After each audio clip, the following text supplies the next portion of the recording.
Hey everyone, it's Jason. So for this video, we're gonna go over Scott Pilgrim miniatures. This is Scott Pilgrim versus the World miniatures board game. Now there's the base game here, which just has basically the main heroes. Matt, Stefan, Kim, Ramona, Knives versus Mathew, Patel, the first of the Evil Exes. And then they had, like, during the original Kickstarter campaign, they had it stretched off like they were gonna have separate goals for each character. They ended up putting them into just one big extra box, which is the other Evil Exes box. So we'll be going over both of them. I'll probably end up doing I'm just gonna do a video for all of it because I feel like this is a game that if you're going to buy it, you're probably not gonna just pick up the base game. You're gonna go and pick up the rest of them because it's kind of pointless to pick up a game of a story about fighting Scott Pilgrim fighting the seven Evil Exes, and then only play against one of them. So there's some credits here really quick before we hop into anything. So of course this is based on the graphic novel Scott Pilgrim versus the World by Brian Lee O'Malley. And then of course there's the game designer Erica, and I'm not going to attempt to pronounce her last name so I don't mess it up. But yeah, so this is definitely cool. So what the core concept of this game is a versus game. One team plays as the good guys, which is Scott plus whoever else is with him. The other team is the bad guys, or the Evil Exes. And then it's sort of a campaign mode almost, because, I mean, you don't have to necessarily play them in order. But each team sets up, they have a little bit different rules, a little different board setup. Like the core of every game is played the same. But you roll dice to perform attacks. And then heroes have to take turns. So if you're playing a 3-player game, 2 players will be heroes and 1 player will be the bad guy. So then you have to divide the heroes up amongst the 2 other people. So that way, if I'm controlling 2 people and player B is controlling 2 people, you have to decide collectively as a team who's going to get to do what during that turn. It's sort of unique that way because it's not I take my turn, bad guys go, you take your turn, bad guys go. It's good guys have a turn, but I get to kind of control my 2 guys, you control your 2 guys, but we have to decide together the shared pool who's going to get to take what actions. So it's a neat dynamic. Then, of course, there's the end, after you get done playing through everything, then you can mix and match everything together. And you can go ahead and have, different characters in different stages, using different environments, using different cards, this and that. So that's really fun. So the first thing I wanted to do, though, before I get, usually for these videos, I kind of run through the rule books and stuff. I wanted to do a brief overlook at all the actual content. And then we can hop in. I'm not going to get in looking at each and every single individual card or every single character board. I just want to do a base overview of what's actually in the game, so you have an idea. So in the base game, we are going to get... Oops, sorry. I got... So in the base game, we start off, the first thing you're going to get is this big, besides the rule book, and the tokens and stuff, which I have to grab, we're going to get the pop-up venues. So this is one of the big draws of the game, is the player board as well. I mean, of course, not just the fact it's just not Scott Pilgrim, but so set that aside. So yeah, not every single X has their own player board. So some of them you have to reuse, but this is supposed to be the rocket venue. And it does have a little set symbol, and that has a couple of different graphical informations on there, just saying where certain items are supposed to go, and things like that. And then you have on either side for each player board, I want to make sure I don't bend that, we have basic turn structure. So you roll dice, what each dice can do for movement. So typically you can spend anything to move 2 spaces, unless you spend a speed, then you can go 3. Basic abilities, you can use the skull, or it's called guts, to grab objects. Speed, or speed to do a kick, or a fist to do a punch. You can spend a double token of each to power them up and gain XP. Otherwise, you use these little combo meters to do extra stuff. And that's going to be the same for both sides. So, the core abilities of both players play the exact same. Then I was talking about tokens. Or not tokens, objects. So, we have this object board here. These are all the different objects in the game. There's some tables. You can build some amplifiers, some speakers, drum kits, and then some have like little cracks on them because they show that basically if you throw an item, which is really fun, the environment can be affected. That then they have a damage side, and then if they get tossed again, they break. And the cables have the same thing on the other side. The tokens are all double-sided. And there's a special dice board we could go over when I go through the rules. And then one really fun thing that comes with each of the Exes sets is a pile of coins. So if you win, you collect that. And if you like the comic books, you would know that. Or if you saw the movies. Maybe you haven't actually read the comic books, you've only seen the movies. You'll still get this. All this is all the comic book artwork, all the comic book stylings, all that stuff. But, you can still enjoy it if you've seen the movie. I mean, I love the movie, but I guess some people, might be hit or miss. I love this, so see if you can actually see this. On the top of the plastic piece that holds everything, there's a embossed Scott. And that's really cool, because it's something you didn't have to do that. You could just left that in there by itself. It just be a plain plastic thing. So then here we have all the miniatures, which are all painted.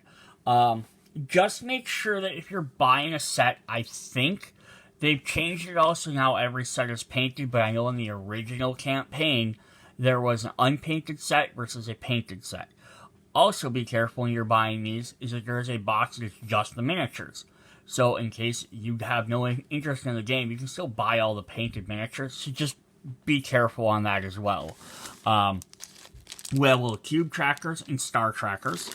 We have our set of dice.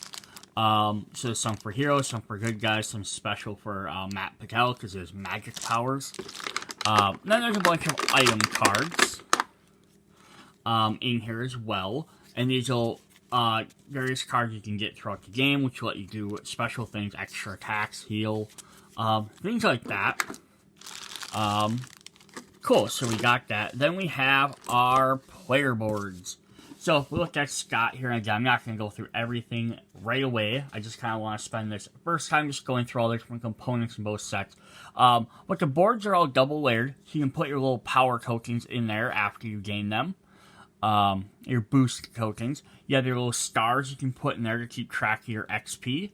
And then you have abilities that you can upgrade, which then you can drop one of them black trackers in there. Plus it has extra little health dial up here, which is kind of neat. And that's supposed to kind of look like an amplifier or something like that, which is really neat. And it's very simple to figure out what to do. And on the back, this is kind of sunk in, which is nice, so it lays a little bit flatter. It's not 100% flat. So you do put these in, you kind of got to put one direction, and one the other direction. And then the last piece in the base set is the stage. So nothing too spectacular about it there, but it does show you to put extra instruments. And this is for when you're playing on the board.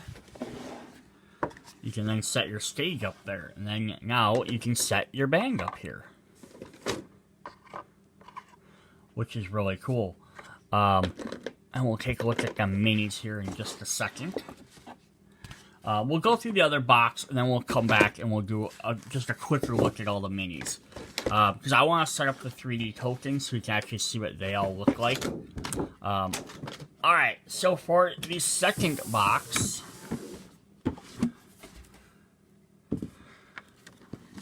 we have another instruction booklet, of course, which one thing that's always nice is on the back of them. They have all the icons and what everything does. Just in case you need to know what any of those are. We have some wall tokens. And now they actually list on the top there what expansion they were supposed to go with. Because I think originally they were all going to be separate expansions. Even the instruction book, when it's going through kind of explaining how to play the game, it's kind of like take this expansion stuff, add it to the stuff from the base game.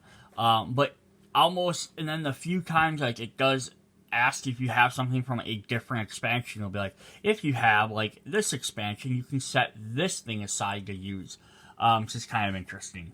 Yeah, we have some interior walls. So you can actually add walls into the game, which is a really neat also concept. Like the border of your map is walls of a building, and you can hit people in the walls to do damage.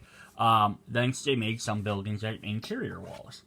For the Gideon expansion, we have some more purple walls.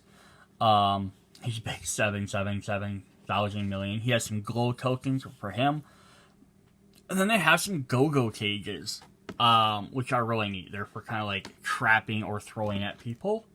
Then we have, so they kind of combined these couple of these other expansions together too. But it does need to they show you where they go. So like these are more tiles for Gideon, the Katayanagi twins, who don't have as many other components, but some have more than the others.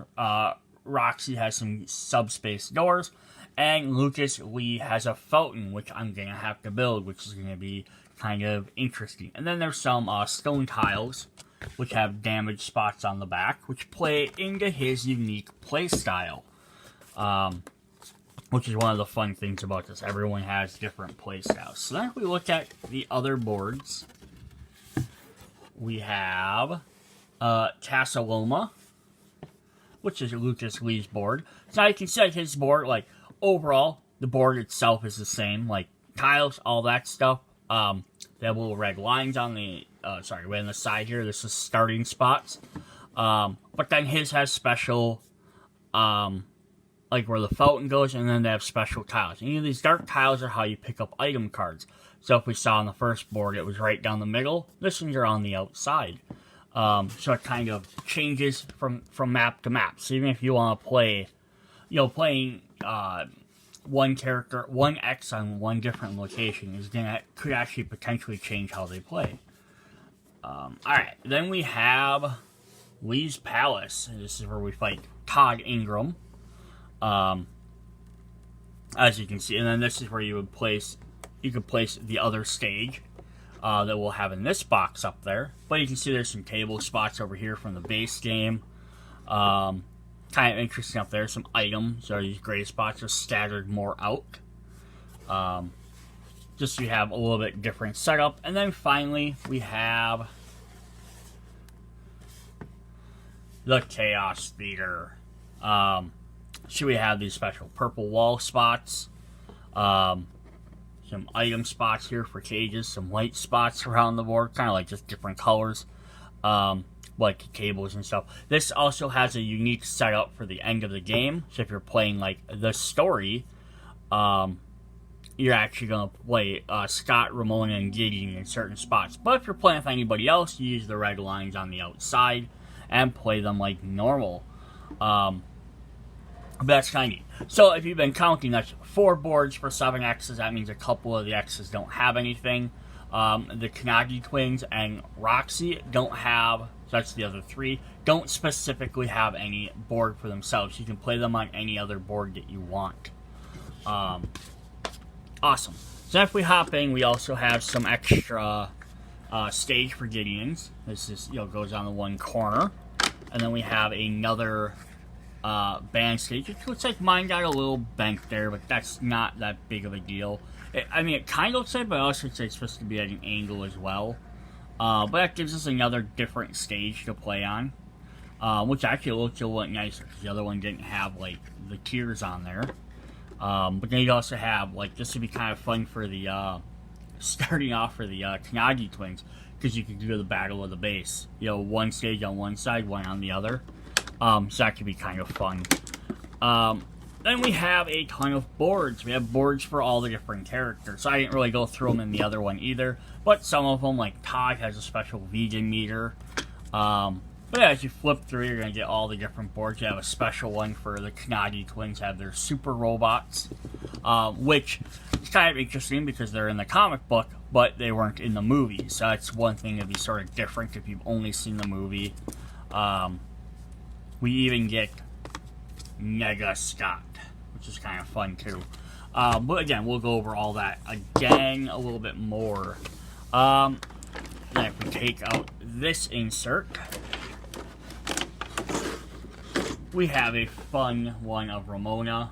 Which again, really cool that they did that. They didn't have to, but that's definitely neat. Finally, we have all the miniatures there.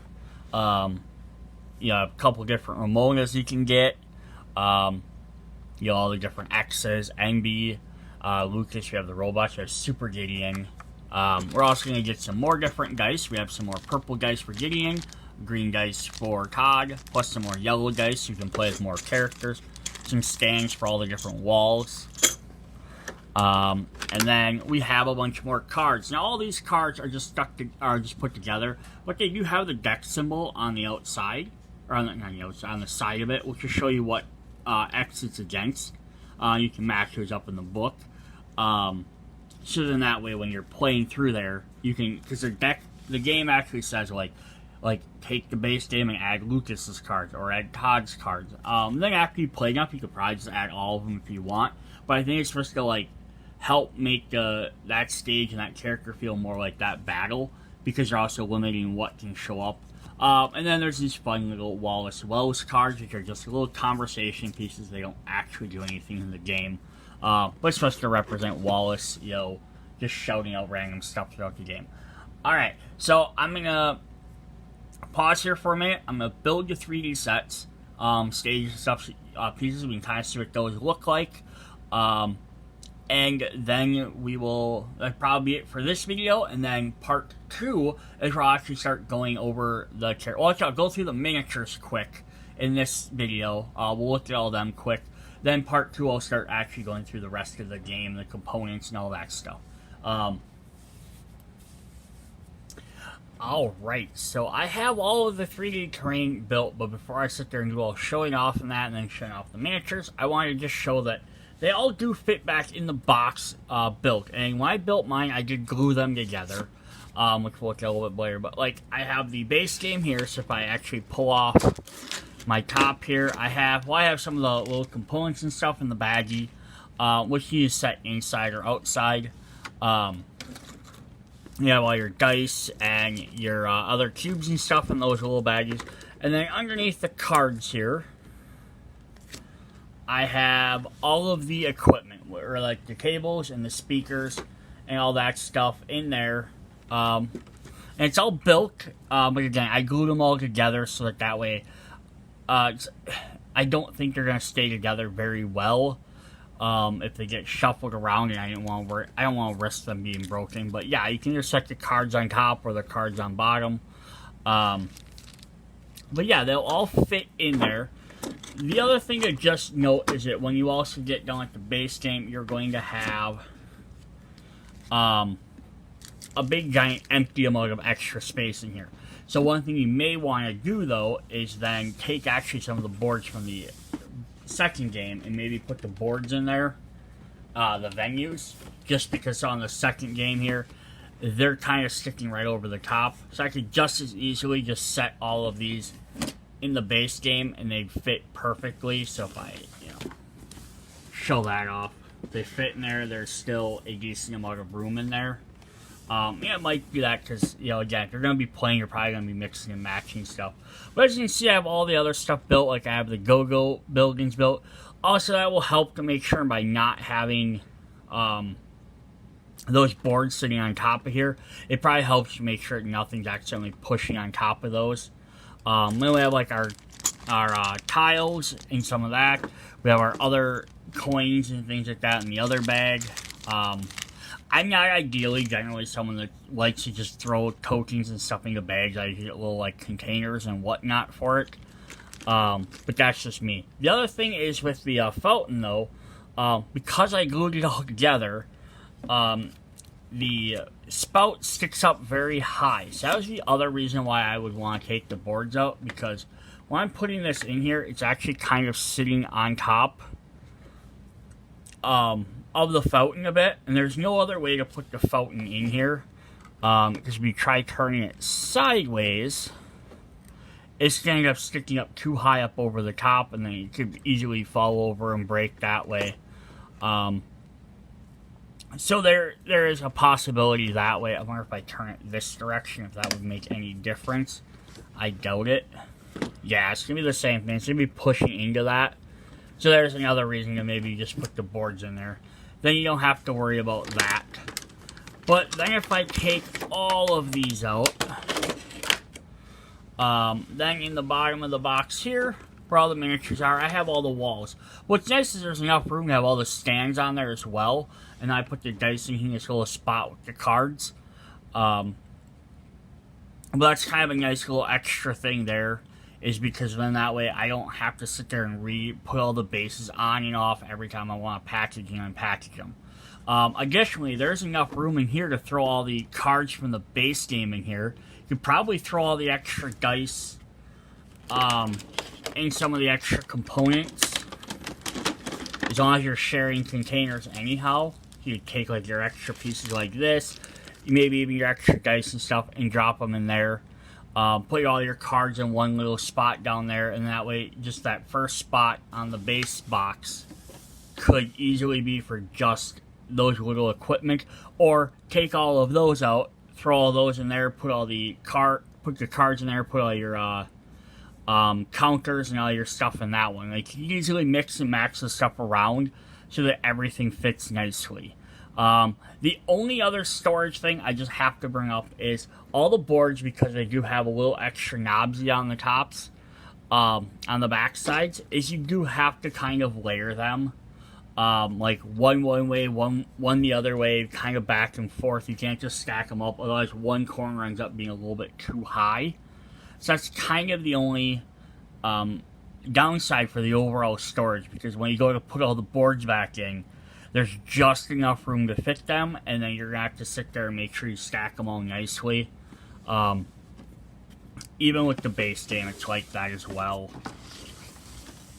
So if I flip back over to this and I pop these boards out, so like they do fit in here, but if they're not sitting just right, they won't lay flat enough. So that's just my only, I guess, overall nitpick, really. I mean, the fountain thing, that's kind of gonna, an issue just because that's how tall it is. But I guess if I didn't glue that water piece in there, I could just pull it in and pull it out. But I just don't, and since that's not terribly interactive with the outside, that is a possibility. Like, I would still probably glue the rest of that base. But you could probably get by with maybe not gluing the fountain piece in the water spout, because once it's on the table, that's not going to get touched too much. But, live and learn, I guess, right? Alright, so then I'm going to pop open the venues, and we're going to take a look at the stuff set up. Each venue kind of set up with the different characters from it. We can kind of see what they all look like. And then when we jump into part 2, we'll actually start going over the individual cards, boards, rules, all that type of stuff. Alright, one sec. Alright, so I've set up the Rocket, which is the base game set with all the base game characters and everything. So what you're going to get is, after you flip open the board, you will have the stage here, which you can set up. So normally they just have the red line on here, which is where the characters start. I just knocked Ramona over. So you just put this behind that, and it gets them a starting area. There's no...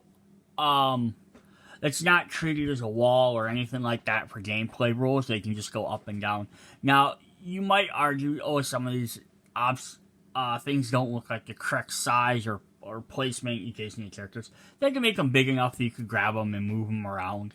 Like that, a speaker or amplifier might not be that big, but they wanted to make sure that you could definitely do them. So, then if we kind of stand over, so on the board here, it's actually going to show you where to put the different instruments. So put the the speakers, the drum kit, the microphone, so on and so forth.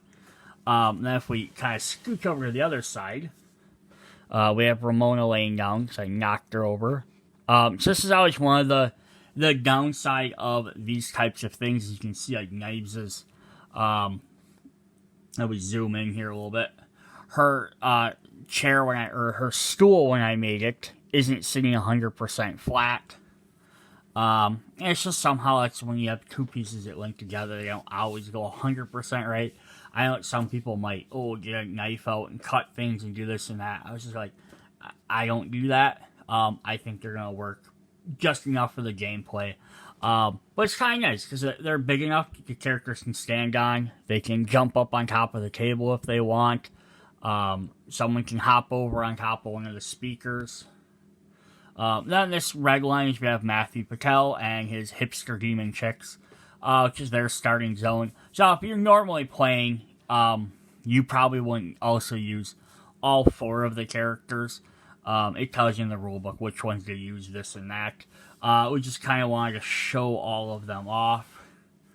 And then on the bottom of each of the equipment, so like here's a speaker. And I got like some glue residue, which I'll probably try and clean off.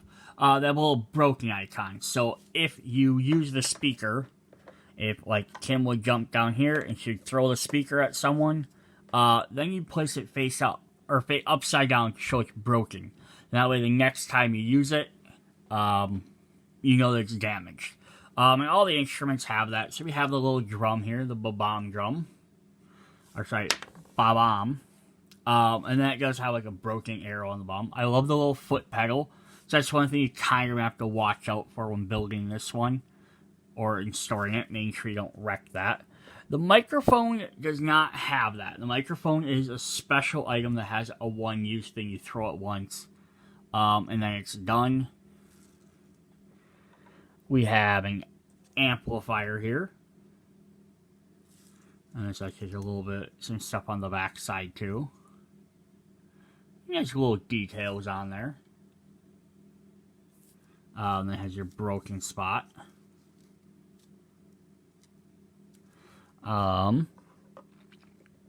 We have 2 cables. And they have little broken yellow arrows on the bottom too. So like, if you throw them, they could get flipped over.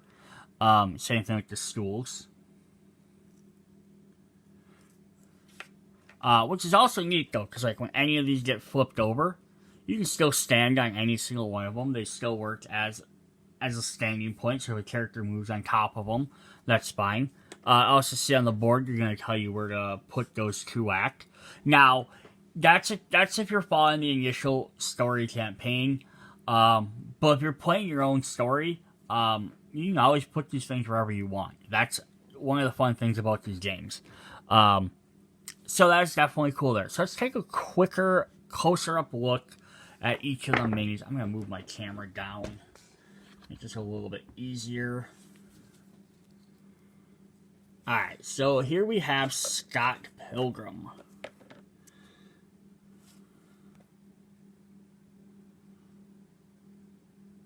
Definitely, it's a good paint job. They definitely look like the characters. Everything's where it should be. We got Stephen Stills.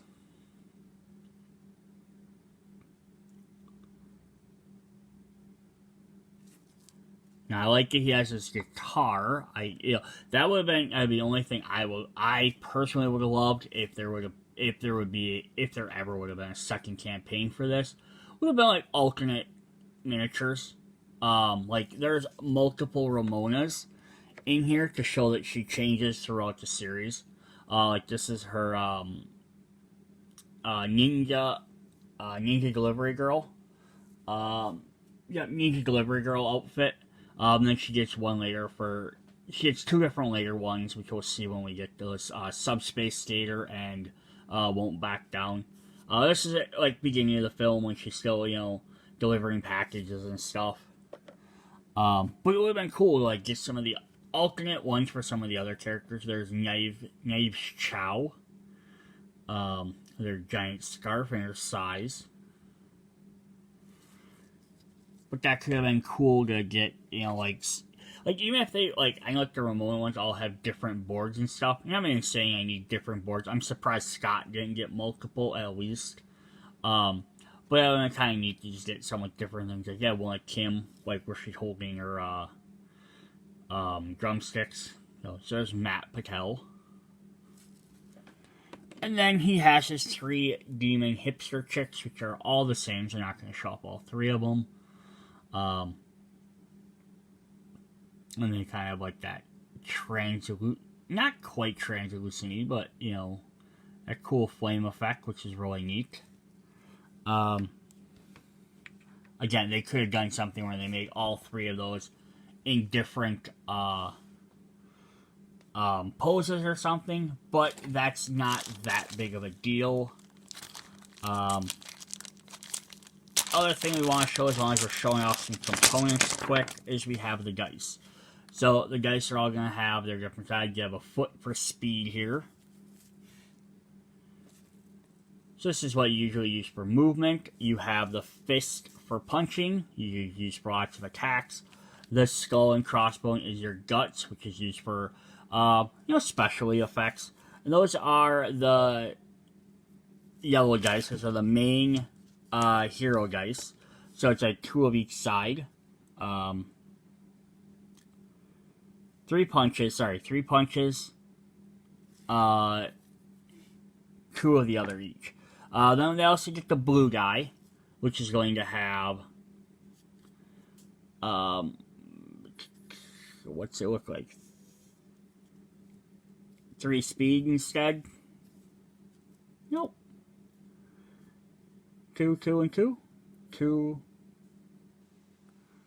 4, and 6. What's the other one? Oh, that's the other side. There's a heal on the yellow die. There's 2 punches, or 3 punches on here. 1 gut and 1 heal. Well, I guess each guy has different stuff. So this one has 3 guts and 3 speeds. This one has no punches. I didn't realize they were all different. That's kind of cool. And then this one's looks like 2, 2, and 2. And then the other blue one has like 2 speed, 2 guts, and a heart and a punch. So that's kind of neat. They have different sides. I didn't even realize they all actually had different amounts on each one. So that's kind of neat. So why is there 2 different colored dice? Because there's some games that'll tell you to use more or less dice of one color. And then Mathew Patel actually has his own. And it's also because some are shared. So, like, the good guys have the yellow dice, and the bad guys have some of their own colored dice. But then they'll always share the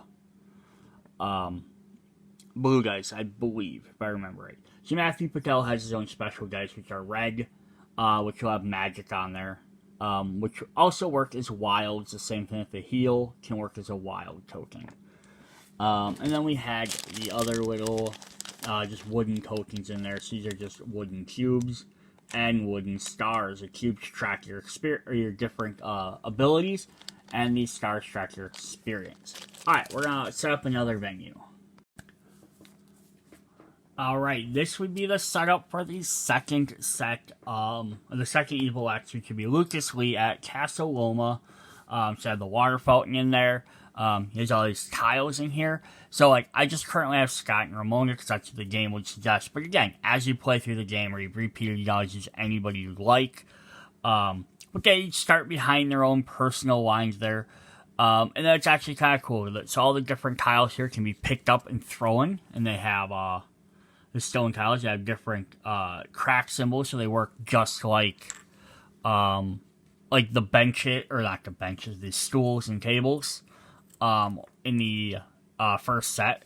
And then Lucas actually has a special ability where he can actually grind along all of these, and he can pop out for free 1 extra movement space for all of them. So it's kind of neat because you could use that as... He can grind on any object, and I'll go over more of that when I get in his character. So that's a little bit different aspect for him. As you can use his tiles, but you can also, if for some odd reason you had... a table and stool set sitting out here. He could actually grind off of those as well because they're considered objects. That's kind of funny. And then also when you remove these, another aspect of those is on the board.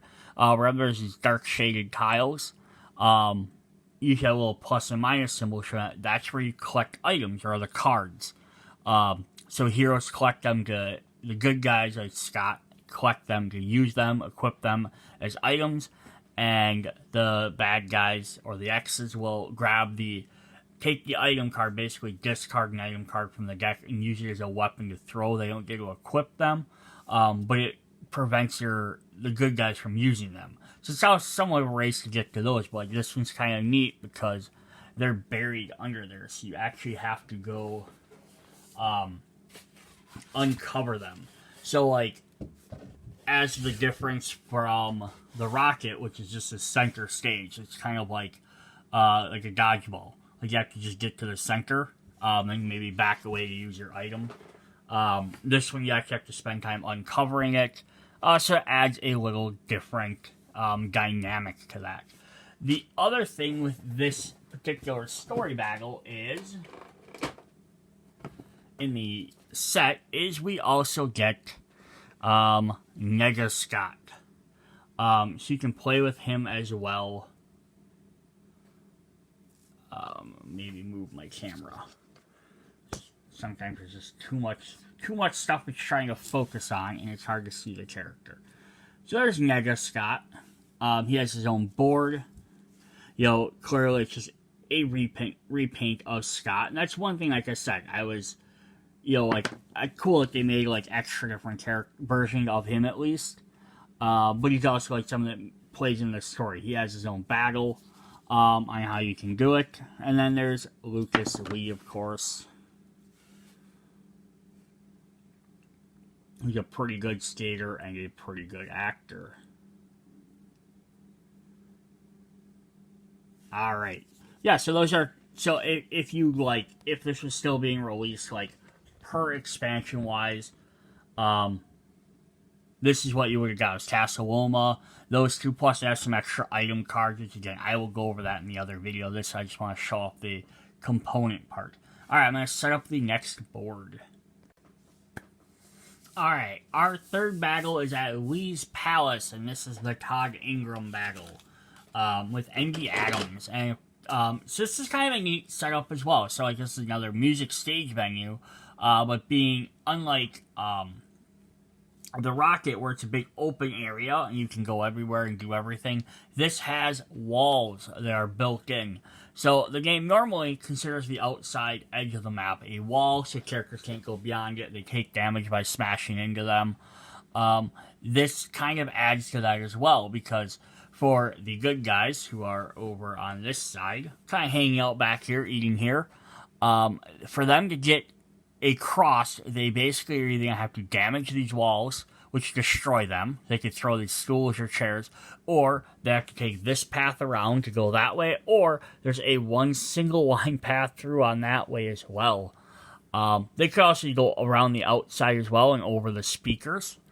But yeah, it's definitely a cool idea. And then the Todd and Lynette are on the other side, with Emmy in the middle, because she plays an interesting role in this, as she's basically not a fan of Scott, because, of their past, but then she's also mad at Todd because, Todd and Lynette are cheating on her, basically. So she's kind of against both teams, so she starts in the middle.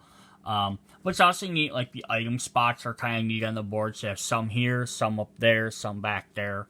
So they make for a little bit different. Now, on the actual board, it says wall, telling you where to put the walls at.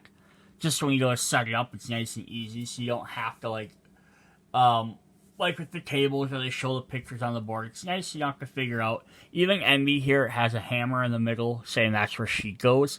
Then the other characters can actually go anywhere on the outside of the board. They don't have to necessarily just be in these corners, but I think that's like the theme of it. But yeah, you can always have, like, Ramona, she can start back over here, she's hiding over there on that side, something like that, however your team decides to do it. Yeah, so that's Lee's Palace. That's definitely fun. Again, you can destroy the walls. They take one hit, someone gets knocked into them, then they're destroyed, gets rid of it. So it adds an interesting aspect to the game that you can go ahead and do. And then, of course, all the different characters have different abilities and stuff like that, which we'll go over on the other video. So this one's fairly quick, just to show a different setup. You could also play in here, and you could rearrange the walls in different patterns. You could have the walls straight down the middle. But that makes this a fun extra expansion, adding those wall pieces. Plus, you're reutilizing the components from the other games. Like you said, you just played Lucas's stage, which outside doesn't have any of these components, and then this brings them back in there. So it adds for a different element.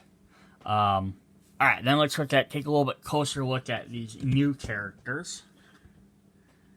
So we have Envy Adams,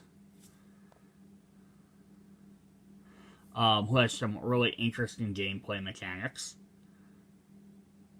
You have to tune in to see what those are.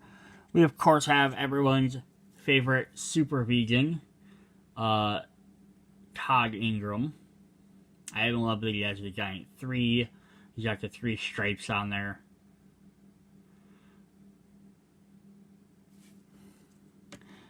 And then finally we have Lynette Guycott, who if you watch the movie, she's in there, but she doesn't do a whole lot in the live action movie. She's more of in the manga. But yeah, those are the 3 new characters we would get there. Alright, let's set up the next board. Alright, so our next X is Roxie Richter. Now, she is one of the 2 groups of X's, along with the Katayanagi twins, which we'll do next, that don't have their own special boards. You have to play them on a previous stage. So here I went back to the Rocket, just for the sake of, she has special tiles which are black and white. I figured it'd be easier to see than on Lee's Palace, which has a black and white checkered floor. But now, I set, you know, you can set the stage up again. When you do this, you can set them up however you want. So, I did what was kind of funny here, at least I thought, was I took the stage and I put a bunch from the base game, put some tables and stools up there. I put some walls around it to kind of show that you can't go up on there. Like, maybe like special rules. Now, it does limit the battlefield, of course. But I did that as like, hey, the crew is sitting up there on top. They're watching this fight happen from below. Of course, Scott's not around in this one because this is a Ramona versus Roxie battle. Now, again, you can play Scott versus... you can throw Scott in there as well. You can do a tag team match. You know, it's your own little adjustments there. So the only new things for her expansion are the new Ramona and the Roxie miniature, the subspace tokens, and then some extra cards.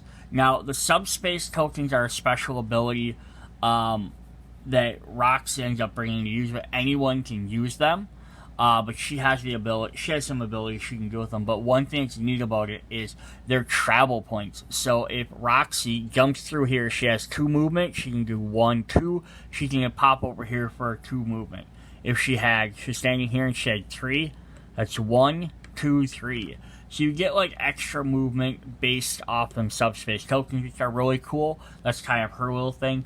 What's also neat is because if she was holding this table and she threw it through here, and she threw it 3 spaces, it would go 1, and then she could have it pop out 2, 3 out of one of these other spots. But it has to go in the same direction she was. So what is kind of neat is because she could be standing here at an angle towards it, throw it 3 spaces, 1, 2, 3, and hit Ramona. Because it would still fly at that same angle. So that's definitely a neat little idea. That she can like use those. Anyone can actually use those to throw them around, but she can use. She has the ability to manipulate and move them. But anyone can move them around. But yeah, you can use this on any board. You can play outside at Castle Loma if you wanted to. I just don't think for her character they decided it didn't make sense to necessarily have another full board because she didn't have like a specific. Her location wasn't iconic, or she was. But then we have the 2 new miniatures. We have the new Ramona. So this is Subspace Skater. She's got her giant hammer.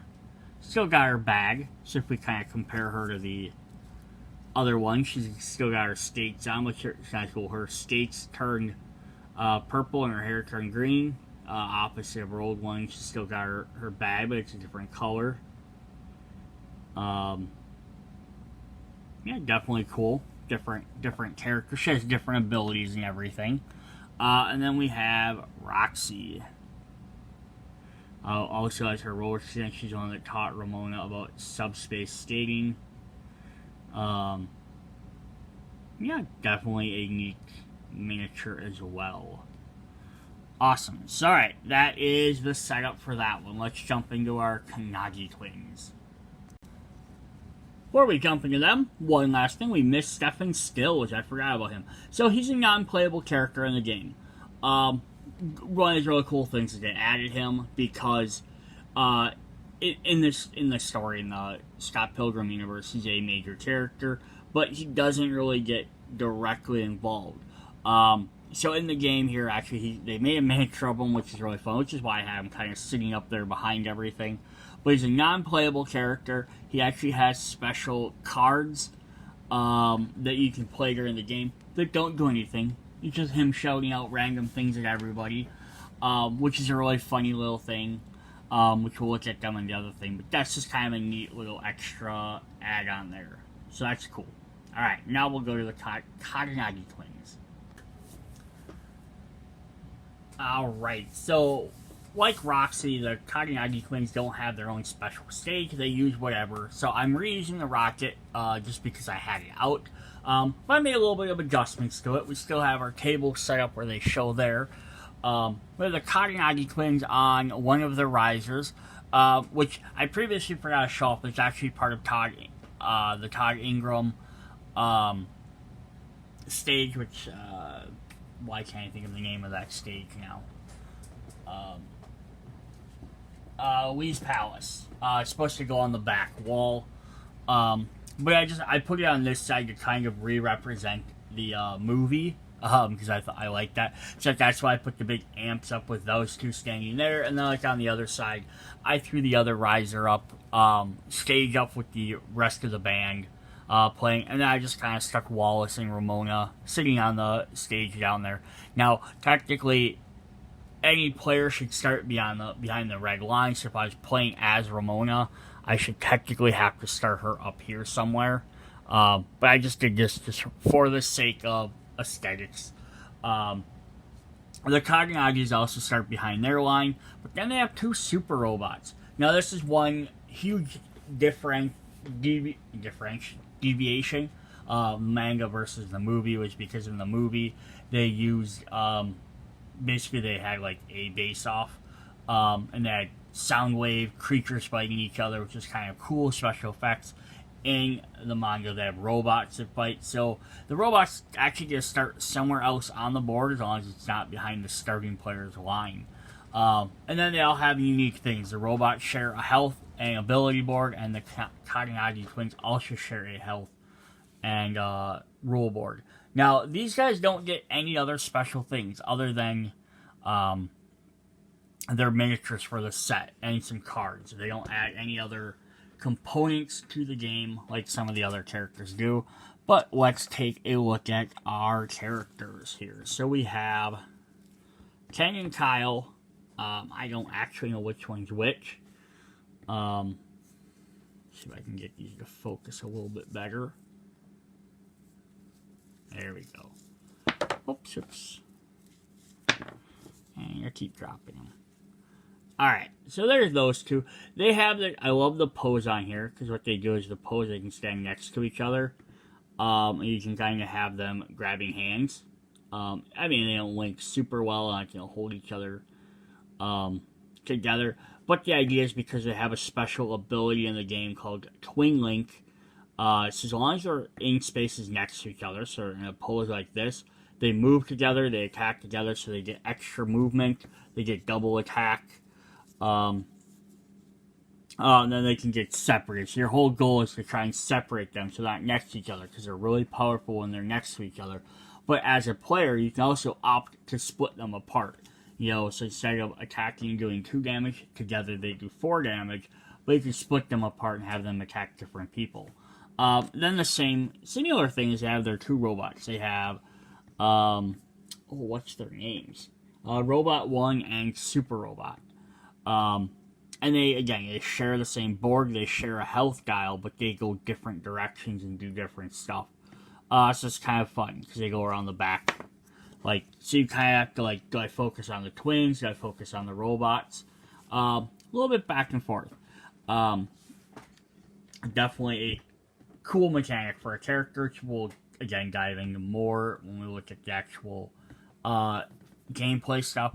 Also, an interesting thing to point out is because, with this, same thing with Roxie, since you can use any environment for them, you're probably one of them, either one, probably use one of the stages, but the placement of items is going to make a huge difference.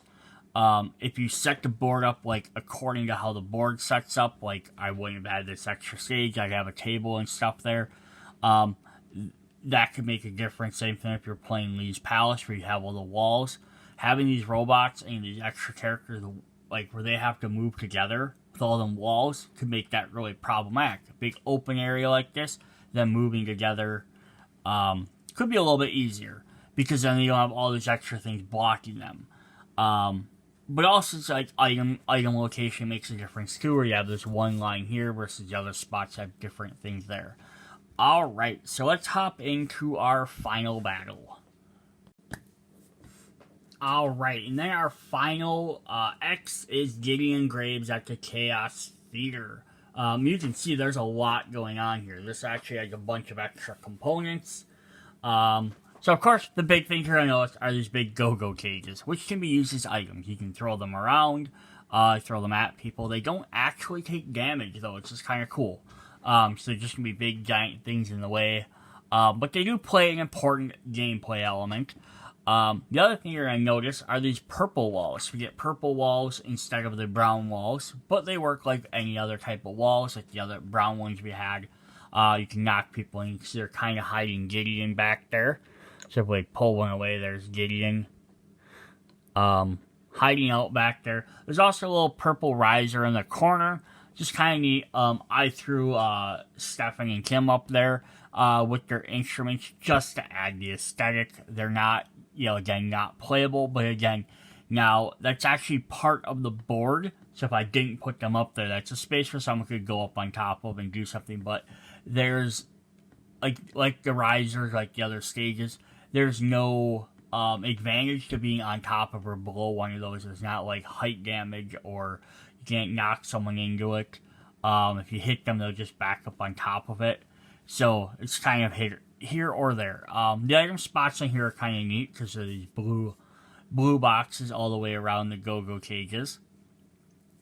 So if you move the go-go cage, you can go straight through them. If not, we also get a new Ramona. So that's, again, definitely cool because, again, we have all these additional components for the game, as well as a different layout for the stage. If you're, which can make change how you play. If you play like Mathew Patel on this one, even if you set everything up the same way, he's gonna play very differently than if you play it. And if you're not playing the actual regular story mode, so on the board that actually shows Scott, Ramona, and Gideon in those spots. If you're playing through the story, that's where they start, is that part of the board. If you're just playing this normally, they would start back on the outside over here on their red lines like usual. So again, that's actually a 100% different difficulty or situation if you're starting behind these walls, having to either go through them or go around them. So very interesting. The other thing we have in here that we don't see is we do have the extra minion for, is this? Chaos Gideon. So he can actually transform that. And this is one thing where the go-go cages come into play. Because throughout the game, you can throw the go-go cages at him to capture him. And it makes it so that he has to spend time trying to break out of them. That's an interesting gameplay element. Per rules, it doesn't work towards anybody else, but that'd be kind of a fun idea with anybody. Is that, again, you could play test your own rules. They could start in them cages, like you could start a game off with like, oh no, Ramona's stuck in here, and the only way you can get out is to rescue her. And then when you rescue her, you get her as a playable character. That could be an interesting aspect as well. And the other thing is when Super Gideon here throws one of these, if he just breaks it, it goes upside down.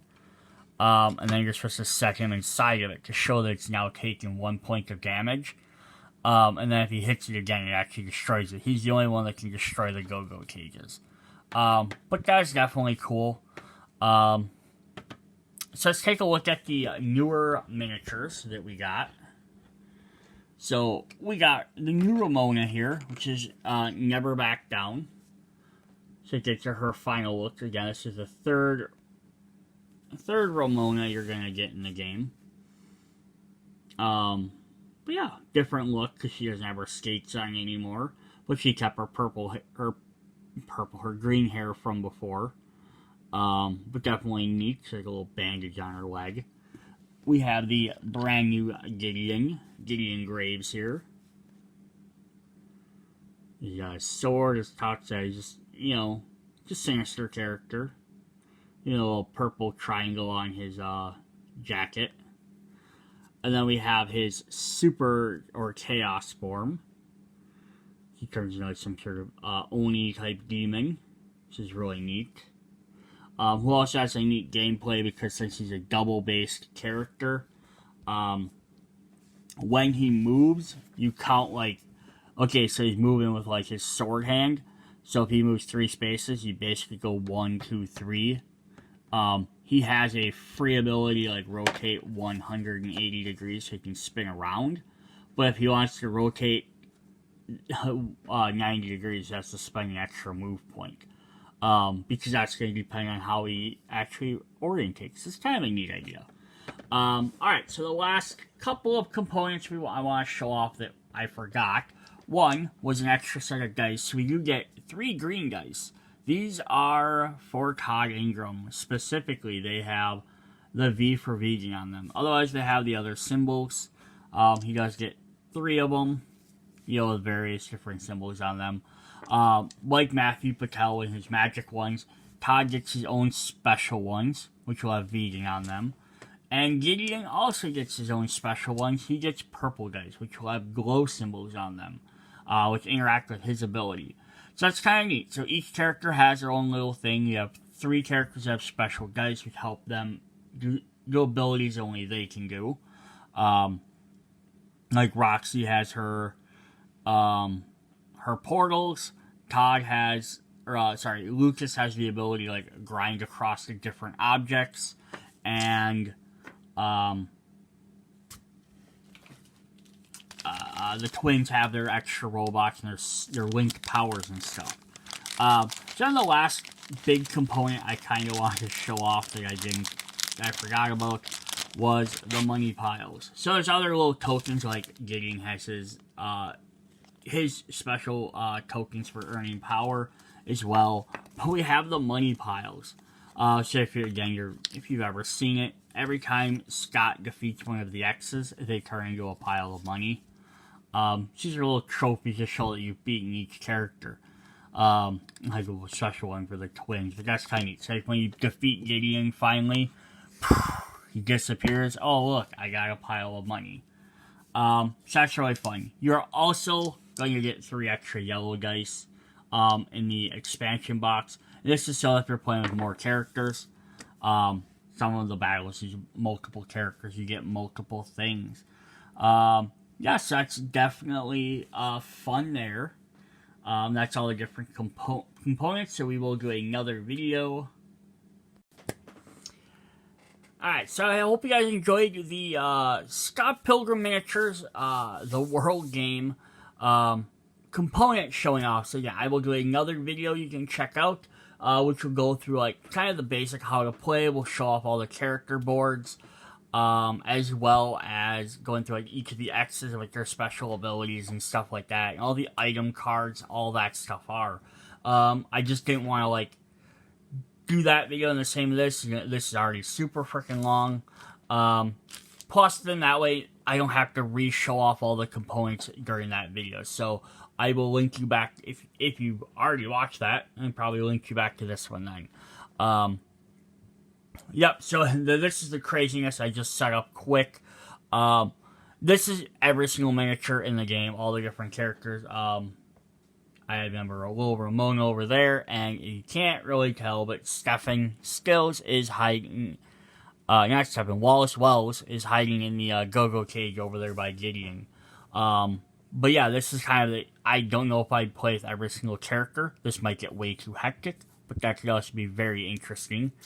But also just showing different ways to use all the different components together. So we built like an outdoor sound stage. We put some walls in there. We have the go-go cages, an item that can be used. Put the tables and speakers in different spots. Use the stone blocks as a path as opposed to surrounding the fountain. That could also be something definitely different. It's going to affect how things get played. The only thing I didn't end up adding was the purple walls. I didn't use all the walls, all the stuff. I think if you tried to add every single component and every character, there wouldn't be enough room. But hey, who's to say you couldn't mash two boards together and play a super huge battle?